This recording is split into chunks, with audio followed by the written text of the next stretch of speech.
Hello guys, ఈరోజు మనం వచ్చేసరికి ఇంట్లో బ్యాచిలర్స్ అయినా సరే ఫ్యామిలీ అయినా సరే ఉప్మా ఈజీగా ఎలా చేసుకోవాలో చూద్దాం. ముందు ఒక కళాయి తీసుకుని అందులో కొంచెం గోధుమ రవ్వ వేసి అది కొంచెం బాగా ఫ్రై చేయాలి. అది మరీ అడుగున మాడిపట్టకూడదు. ఏదో కొంచెం లైట్గా ప్రీ హీట్ చేసేసి అదొక గిన్నెలోకి తీసుకోవాలి. ఇదిగోండి ఇలా చూపిస్తాం, మరీ ఎక్కువ మాడకూడదు. తర్వాత ప్యాన్ తీసుకుని అందులో కొంచెం ఆయిల్ వేయాలి. ఆయిల్ వేసాక అందులో కొంచెం జింజర్ వేసి అది కొంచెం ఫ్రై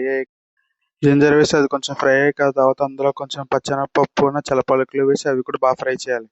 అవి వేసి బాగా కొంచెం ఫ్రై చేసాక అందులో కొంచెం పోపులు ఎండుమిరపకాయ, తర్వాత కరివేపాకు, పచ్చిమిరపకాయలు వేసి అవి కూడా ఫుల్గా బాగా వేపాలి. అవి బాగా వేగాక అవి కొంచెం తెలుస్తుంది, మరీ అడుగున మాడిపెట్టకుండా చూసుకోండి. ఆ తర్వాత ఇవన్నీ కూడా కొంచెం బాగా టాస్ చేసి ఫ్రై అయ్యాక అందులో కొంచెం ఉల్లిపాయలు, అందులో కొంచెం సాల్ట్ వేసి యాడ్ చేయండి, తొందరగా ఫ్రై అయిపోతుంది. అది ఫ్రై అయ్యాక అందులో కావాల్సినంత, మనకి ఎంత కావాలో దానికి తగినంత వాటర్, గోధుమ రవ్వ కాబట్టి ఇందులో కొంచెం ఎక్కువ వాటర్ పడుతుంది. ఇందులో కొంచెం కొంచెం కావాల్సిన సరిపోయేంత సాల్ట్, కొత్తిమీర వేసేసి కలిపేసి మూతెట్టేయడమే. అది తర్వాత అది కొంచెం బాయిల్ అయ్యేసరికి అందులో మనం ఆల్రెడీ ఫ్రై చేసుకున్న గోధుమ రవ్వ వేసి అది కొంచెం బాగా కలుపుకోవాలి.